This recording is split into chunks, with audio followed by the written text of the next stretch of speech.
I have to ask, they still teach economics at the University of Michigan, right? How about history? Any history professors there?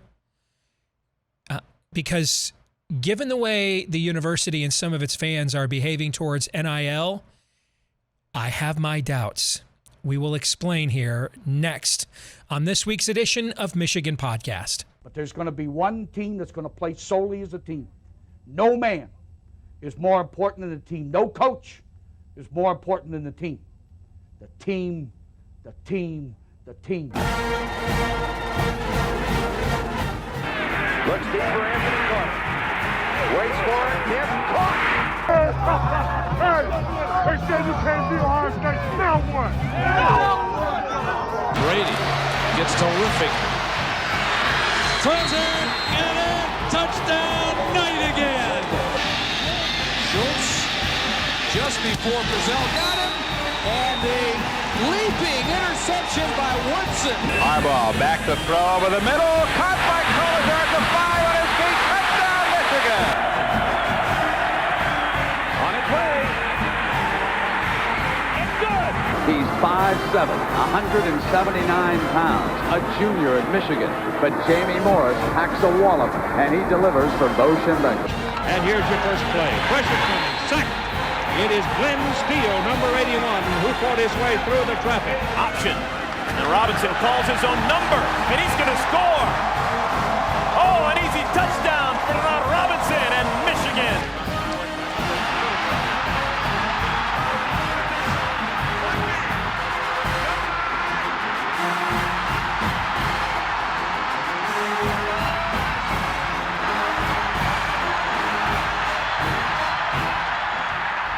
Win it. We're going to win the championship again because we're going to play as a team. And when we play as a team and the old season is over, you and I know it's going to be Michigan again. Michigan.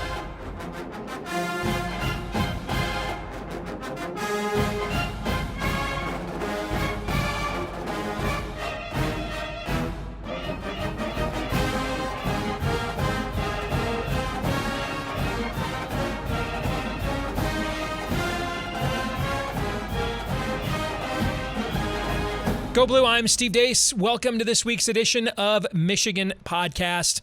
And a disclaimer as I get into what I just teased a moment ago. I like winning. I want Michigan to win. I have given, next to my wife and kids and the church, I have given more of my time, talent, and treasure in devotion to Michigan in support of the Maize and Blue than anything else on this earth over the course of my 48 years on this planet. I moved to Michigan when I was 10, fell in love with the program, and I've never fallen out. And I've taken that love with me no matter where my career has taken me, and even here, living in the state of Iowa.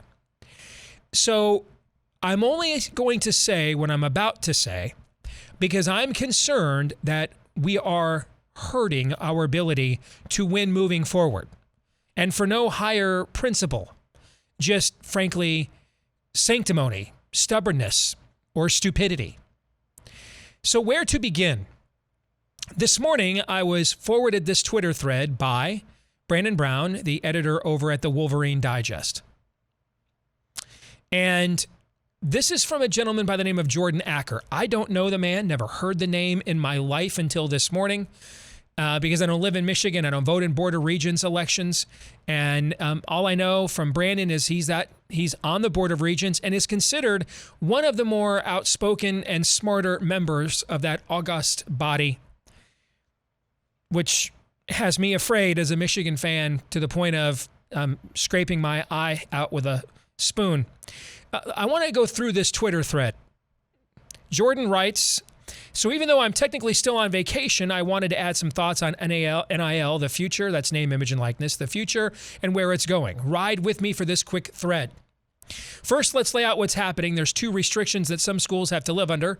First, Title IX, which requires equal funding for men's and women's NIL, meaning hire and NIL coordinators for both, and they both better be doing both genders.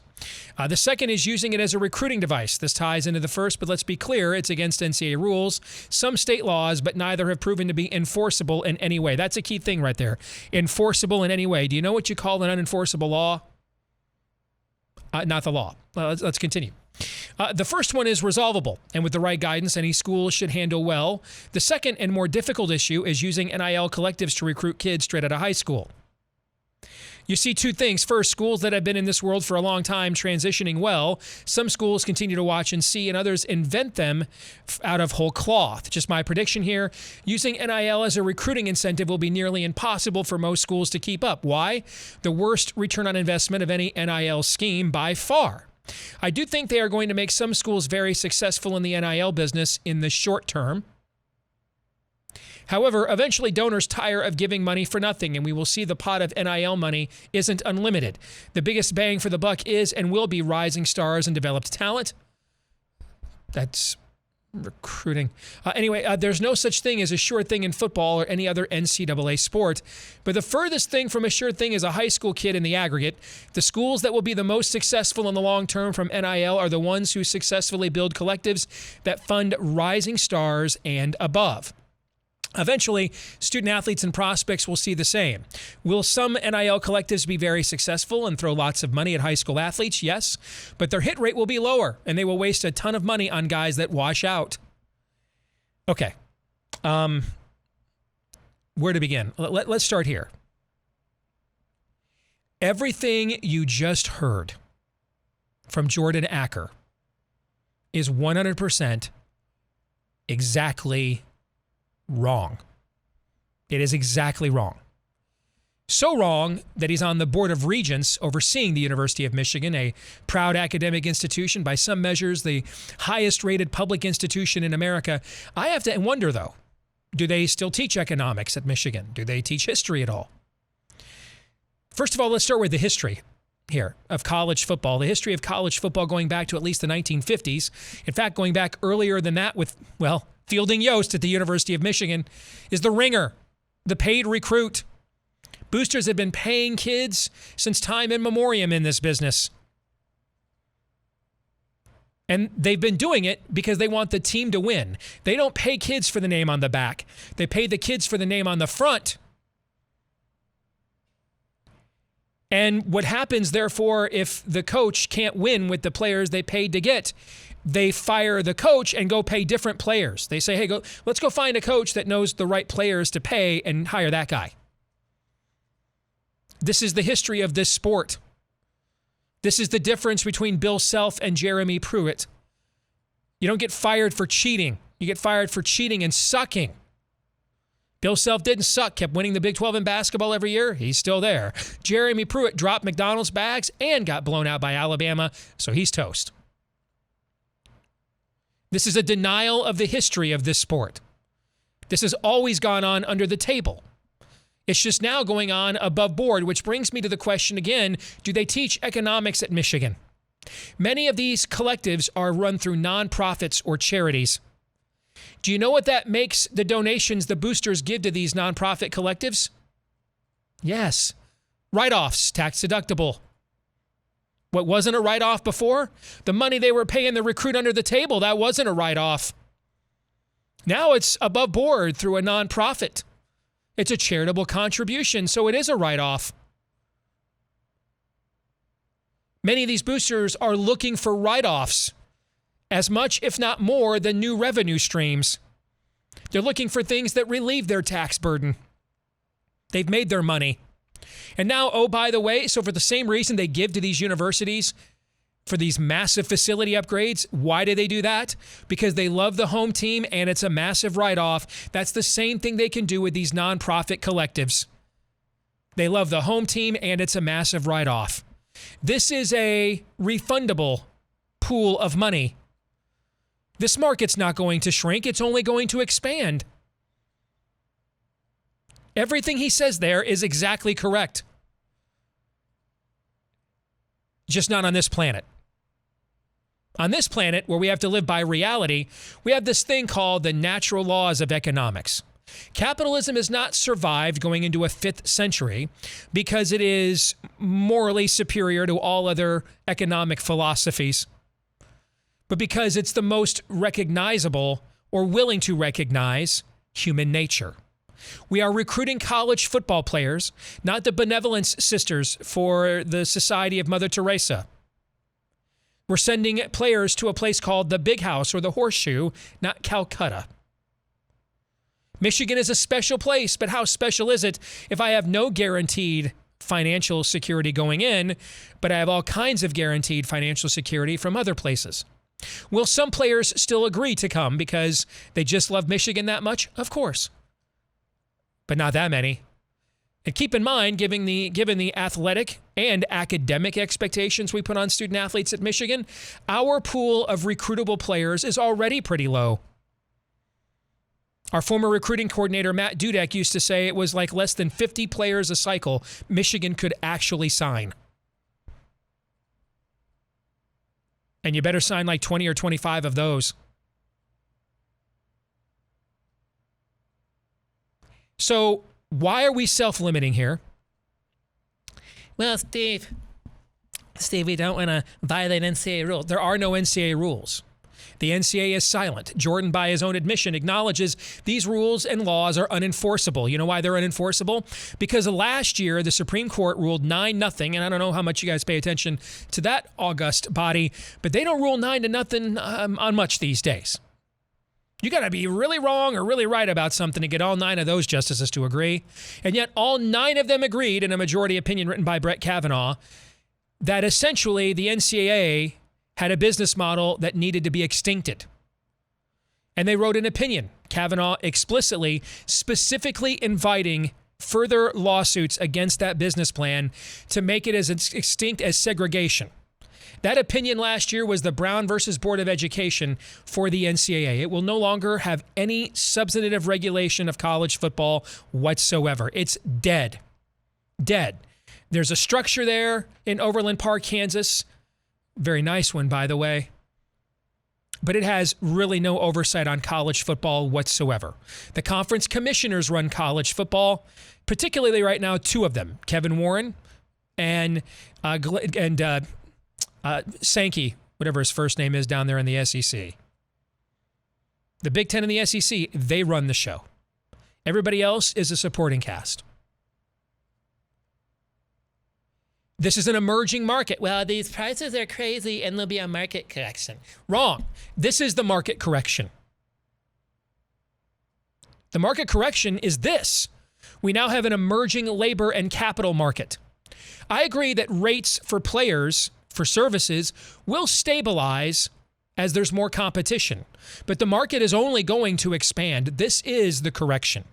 You will never again, ever again, limit the compensation of players without collective bargaining in the future of college football. You'll never do it again.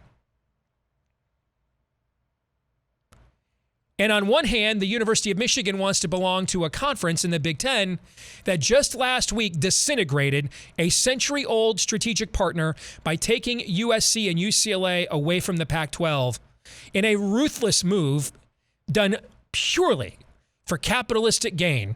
And then it wants to turn around and claim, but the labor that is what we actually watch, right? You don't watch mascots, you don't watch fans or ADs or coaches waving banners on the field. You watch the players. The players are the actual labor that is the product itself.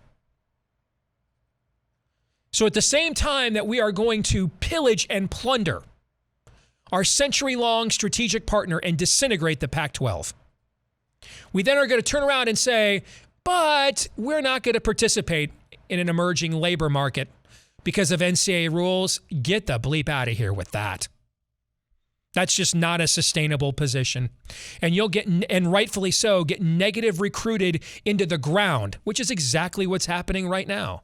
How many kids have we seen visit here this cycle and then mysteriously commit other places? Why are they doing that?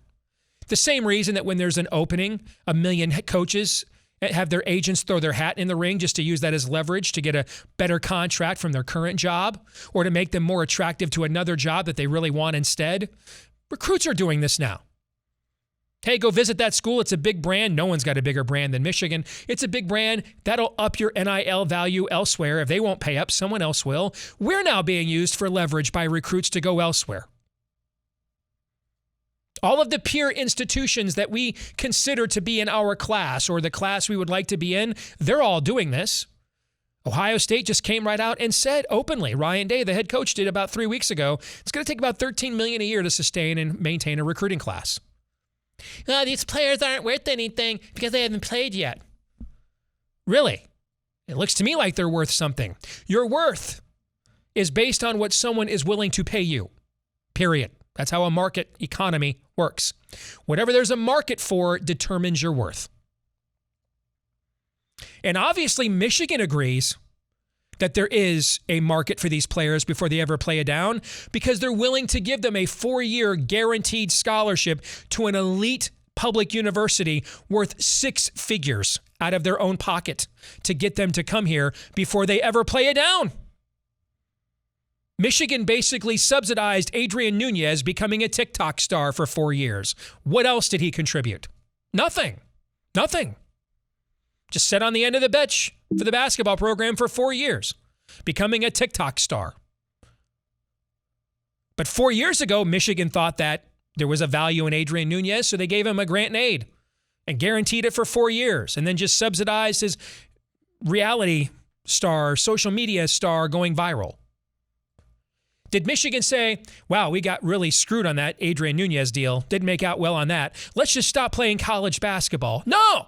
It decided, we should recruit better players that can do more than dance on TikTok. So the idea that boosters are going to say, oh man, we blew it with that 5-star, I guess we won't do this anymore. Right. It's like after your heart gets broken, you don't rock the jukebox, Alan Jackson. You play some George Jones. And then 5 minutes later, when the next hottie bats her eyelashes on you, you're like, you know what, all of a sudden I'm feeling a lot better about myself. How you doing?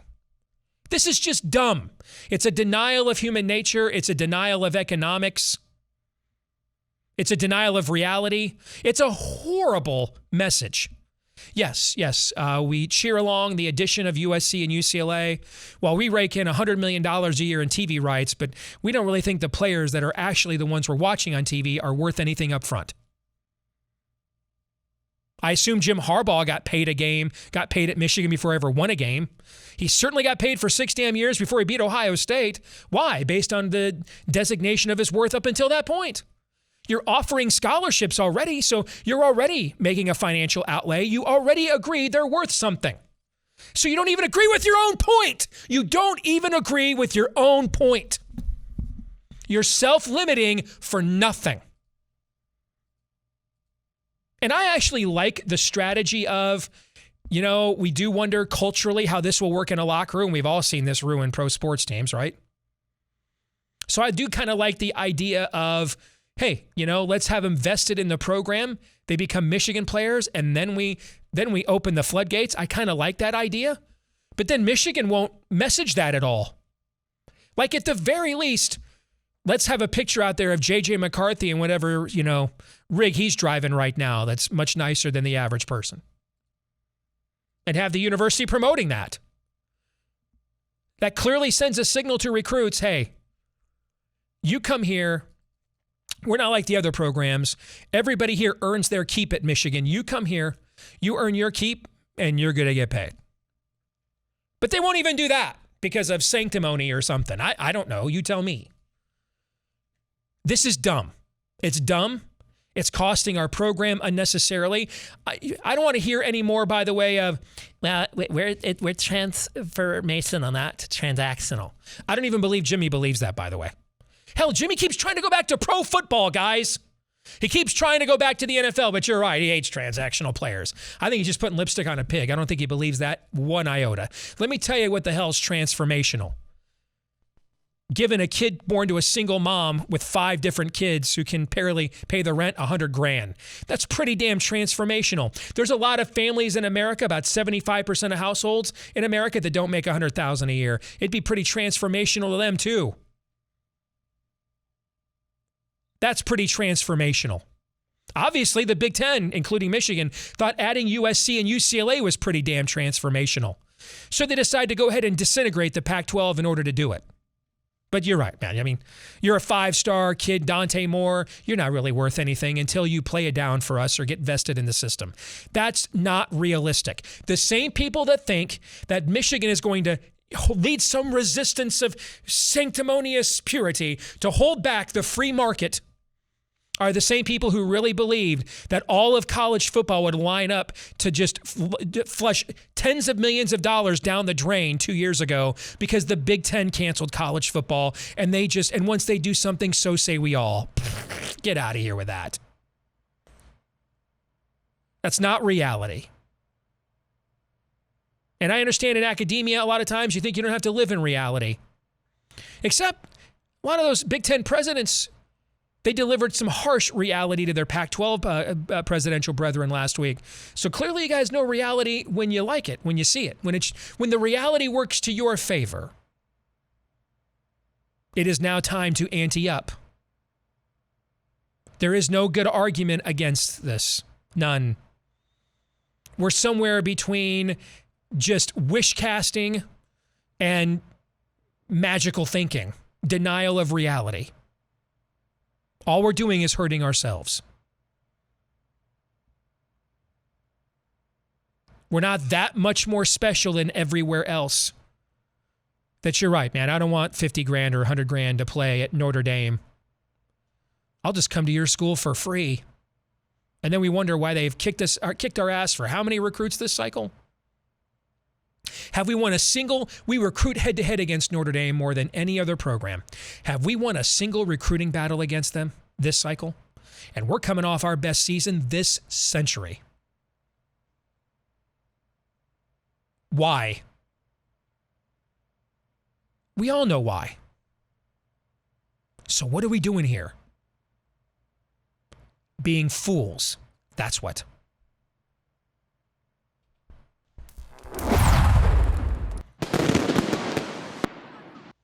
All right, you know what that means? It is time again for the 10-minute war. We bring in perhaps the world's one and only reasonable Bucknut. He's even wearing blue today. See? Sooner or later. It's more TCU purple than it is blue. See?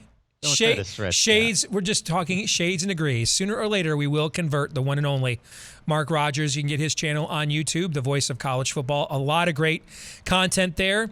And now's the time of year with win total, best bet markets, and hearing from correspondents around the country, getting a lot of the great intel. They do a great job on Mark's channel. It is good to see you, as always, Mark. So I just spent about 15 minutes here doing a little I guess we'll call it constructive criticism, accountability for my favorite program, because we're getting annihilated this recruiting cycle right now. And we're coming off our best season this century. And hey, if Michigan has as good of a team as a lot of us suspect, just like we saw last year, things will pick up at the end, right? But we're also seeing the pool of players on our recruiting board diminish tremendously. And there's only one reason why, and we all know what it is. Because everybody we're recruiting against is fully embedded and involved in the NIL game. Hell, there's an article at The Athletic today quoting recruiting coordinators from every Power 5 conference about how they use NIL as an inducement. And for some odd reason, Michigan thinks that it's going to lead some sort of sanctimonious resistance to this, and the genie will never be put back in the bottle. You can't last week say, let's go ahead and disintegrate our century-long strategic partner, the Pac-12, because that would give us, nearly $100 million a year in TV rights fees, and then turn around and say, but, we don't believe the actual players everybody watches are worth something until we decide they're worth something. That's not how this works. That's not how any of this works. That ain't going to be how this is going to work. And it's just a matter of how much more damage Michigan wants to do to its recruiting efforts before it wakes up and dies right. So a little inside baseball here, folks. I don't typically get to see Steve's rant before I come on. I know generally what we're going to talk about, but I don't get to see the rant. So I got to see the last 90 seconds of the rant today. So I understand that this is serious stuff. So I went through the top 250 recruits in the nation according to 247 Sports, and I see where Michigan's top recruit, Cole Cabana, is rated number 233. Ohio State has 13 commits higher than 233. Penn State has 3.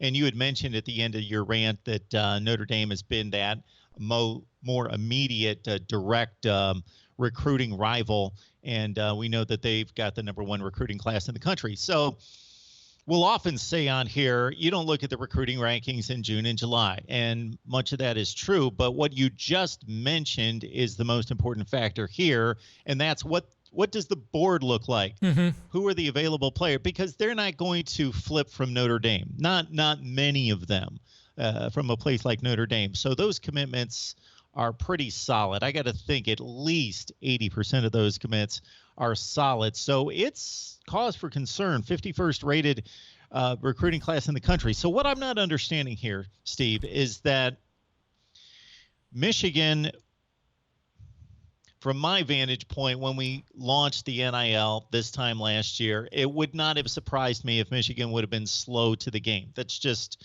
a conservative approach and a high-minded approach to it. So that would not have 1 year later would not have surprised me. But at the same time, this is a program that launched this Victor's Exchange sometime in January or February with all the Michigan money connected to the program being talked about, being an advantage there. And, of course, the brand is as big as any in collegiate athletics, especially worldwide. And then on top of that, there's this the Brander group, the TBG group, that was supposed to provide some type of synergy and collaboration between the student athletes at Michigan and the brand, the Block M. And so I thought Michigan was, from that standpoint, lock in step with everybody else on the elite status of harnessing this NIL to its advantage. Except they won't extend it to recruits. So everybody else wants to make it a recruiting inducement. I mean, your own coach flat out said to your boosters 3 weeks ago, it's going to take $13 million for us to build and retain our recruiting class. Pretty much roll over annually. Michigan won't extend it to recruits. And I think what we've seen a lot recently is kids visiting Michigan and then committing elsewhere. That did not happen very often here. Our ratio of kids who visit to being committed is pretty high because we self-select, because we already limit the amount of kids we can recruit every year based off of the expectations we have both academically and athletically. And so we don't just take like frivolous kids on our flyer kids usually on visits. And so we've seen more kids visit this, and here's why it matters now. Because since they changed the recruiting calendar a few years ago, we take more of our official visits this time of year when the weather's nice and there's no season going on to distract the coaches than the rest of the year. We have seen a slew of kids come and visit and then commit somewhere else. And it just looks to me like what we see during the coaching carousel. Yeah, I'm a candidate at, XYZ state so I can get a new contract at the place I'm at. Hey, I just go visit Michigan, drives up my NIL value because, as you pointed out, the brand, the potency of that brand, and then I just get more from the school that I'm going to actually commit to. I think Michigan might be the only school that is considered a traditional blue blood that is not playing the NIL game for directly as a recruiting inducement in all of college football. And if it's not, it's a very, very small list, because this is the same mindset that made people think, well, if the Big Ten doesn't play, the ACC will decide, crap, man, we don't want Notre Dame in our league for an entire year paying us, tens of millions of dollars. Hell, so we're going to quit because the Big Ten did. No, they won't. And everybody else played, and then the Big Ten had to come back and play. Same mindset. Well, Michigan, everybody will say, Michigan says that this just isn't NCAA rules that they don't enforce anyway and have never equitably enforced in the history of the damn organization. So the rest of us we don't like winning as much, so we won't do it. That's not the way it'll work. This is dumb. It's a denial of reality. It's hard enough doing this without limiting yourself the way Michigan is right now, Mark. Well, I wish Michigan was right, meaning that we all have a perception of the world and based on our values, what we want the world to be. But that's not the reality Sure. here. Therefore, you got to play by the rules that are Exactly. in play. And there's not supposed to be an enticement based on NIL. Now, of course, everybody knows NIL's out there. And so you should be able to tell the student athlete, we've got all these opportunities for you. There's not supposed to be a deal done and in play before they become signed and enrolled at the university. Now, whether that's going on probably is, yes. But there's you got to have that enticement. Money makes the world go round. We're all driven and motivated by money. I cannot believe, as you just mentioned, it's ironic that a league that is very close to Michigan's values in regards to trying to compete for championships on the athletic stage, but also having that academic element be prominent and having standards and values, that in the same week that you would be recognizing Michigan's inability or unwillingness, refusal to get out there and play the game, that the conference itself would cut off its closest partner in very cutthroat form and grab its two most prominent commodities and just say, too bad, you're done. You're done as a big time player in college football, and we're taking them from you. That this is just the game we're in. This is the world that we live in right now, and you either need to jump in line and do what you need to do or get out of the game. There's one thing that may save Michigan from itself here. It won't even be it won't be even a decade. We're going straight up pay for play. There's no way you're going to have these massive TV rights deals. The Supreme Court clearly signaled last year you will not be able to limit the compensation of these student athletes any longer. They are a labor market. They have to be treated accordingly.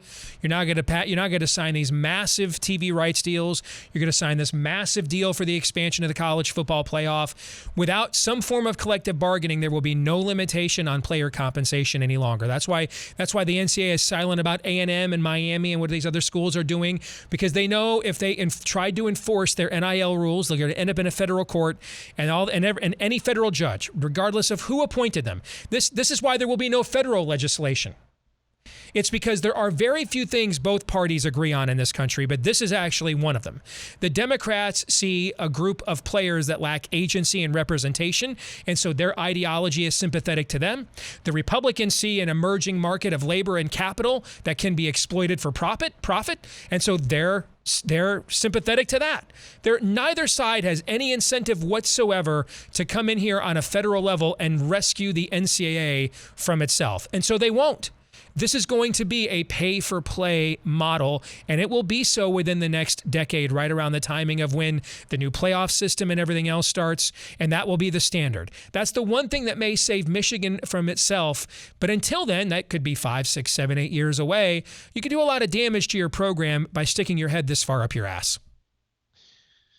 Well, I would think that there's somebody out there that could put pen to paper and figure out, okay, if this is the projected TV contract and TV revenue, then you look at the number of players on a roster, who gets paid, who doesn't get paid, or do they all get paid on scholarship or on the roster, and then work out the details and then figure, okay, based on what the projected income and then the salary of these players is going to be in 5, 6, 7 years when the playoff is reformatted and a new deal is done.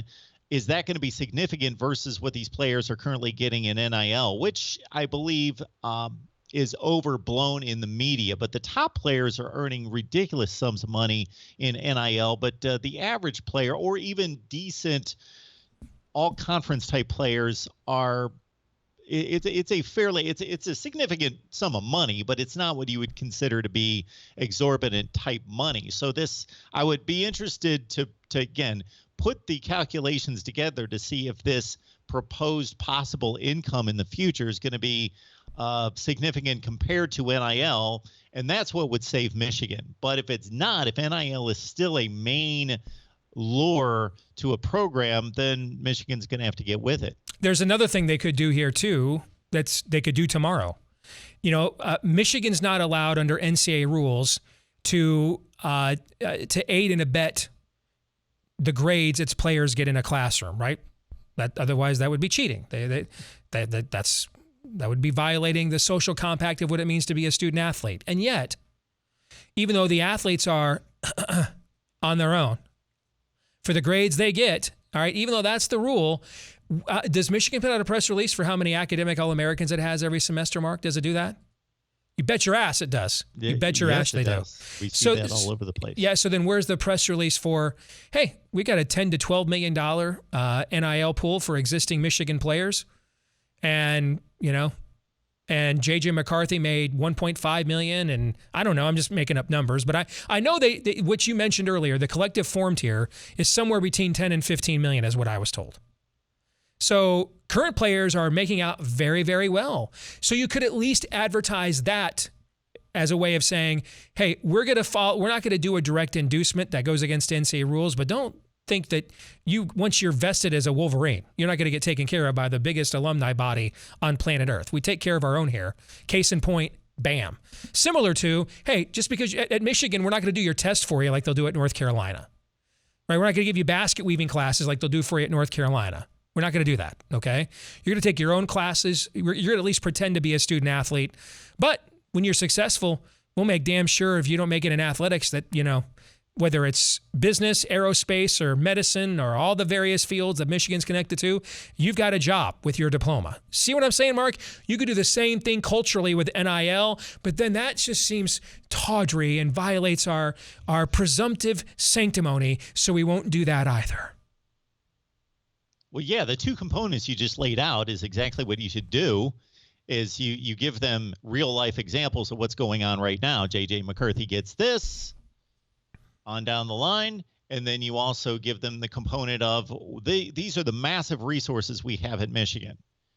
These are the type figures that, you know, this is the resource that we have as being who we are. And like right now, one of our top edge prospects is down to us in Miami, and it's just out in the open that the only reason he's looking at Miami is because of the NIL deal they offered him up front. Okay, this is where you could say to a kid like that out in the open, and I'm sure you're saying it privately, but when you don't proclaim something publicly, when Jimmy says this privately to this kid, then when Miami calls, they say something else, and now he's torn. This is when it's so, you need to make it part of your public branding. And you could say, hey, you know what? You know why Miami is going to offer you that money up front? Because they only have 6,000 people in their university. They don't have our alumni body. They aren't going to have your back for the next 40, 50 years of your life. They have to do that. We don't, because we take care of our own cradle to grave here. So come here, get vested in here, and we'll make sure that you get what you are earned and you are owed. But then far beyond that transaction, whenever your playing days end here or on Sundays, you're going to be taken care of by the largest living alumni body on planet Earth. That should be a public, out in the open recruiting pitch by Michigan, Mark. Out in the open, publicly. Okay, so Steve, the one thing that's going to happen here, unless Michigan is beyond stubborn, stupid, unaware, is that they're going to have one awful recruiting class, and that's going to slap them in the face. They know that they recruit at an 8 to 12 level every year in the nation, something in that range, and if they bring in the 27th rated recruiting class, then they're going to coming have off the best season you've had in this century. Yes, yeah, something has to change. We're not getting it done. And this showed us exactly what the new world is going to provide us if we don't recruit the way everybody else is. Amen. Before we let you go, we're getting into more of this on Bigger 10 here on the channel later this week. But I'll be remiss if I didn't ask you your thoughts. The floor is yours. USC and UCLA to the Big Ten. What you think it means, and what do you think it means going forward? Well, like we discussed before, there's a difference between the way we want the world to be and the way the world is, and therefore we got to conform to it to a certain extent unless we can change it. And we're not going to change this. Okay, so my thought is USC and UCLA is a tremendous grab for the Big Ten. The Notre Dame situation is obviously the priority and should be. That is by far, from a football, academic, and money standpoint, the best get on the board. It's not even close. I do like the Oregon-Washington option past that. I will say, in regards to this projection by many, that the Big Ten and the SEC are going to make this an eventual AFC, NFC, NFL type situation. The only thing that could stop that short is I think there's going to be punch, counter punch, as there has been for the last 12 months here.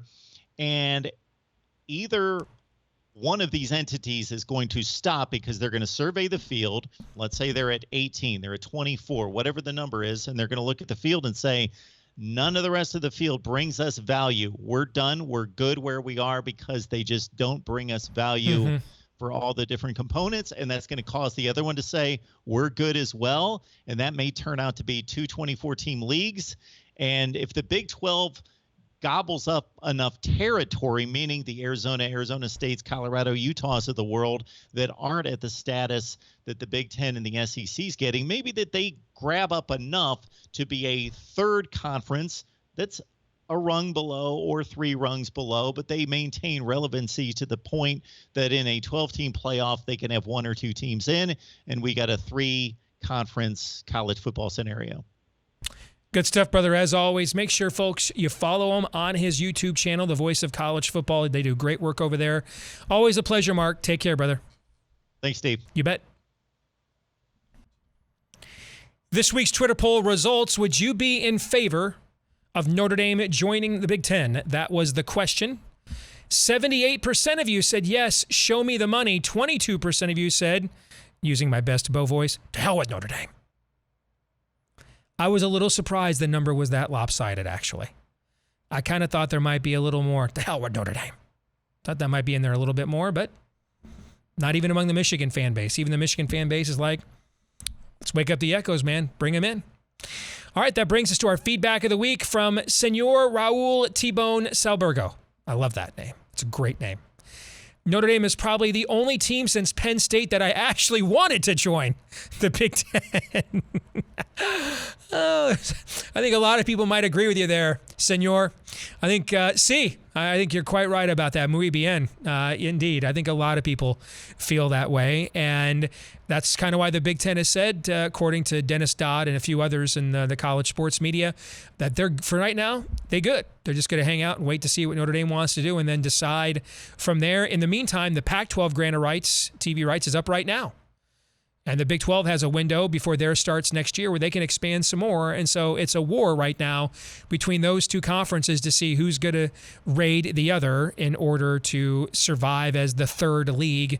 And then everybody wants out of the ACC, actually. Everybody hates the league, hates the TV deal they're locked into. Everybody wants out of the ACC. So that's where things are going next. All right, that'll do it for this week's episode of Michigan Podcast.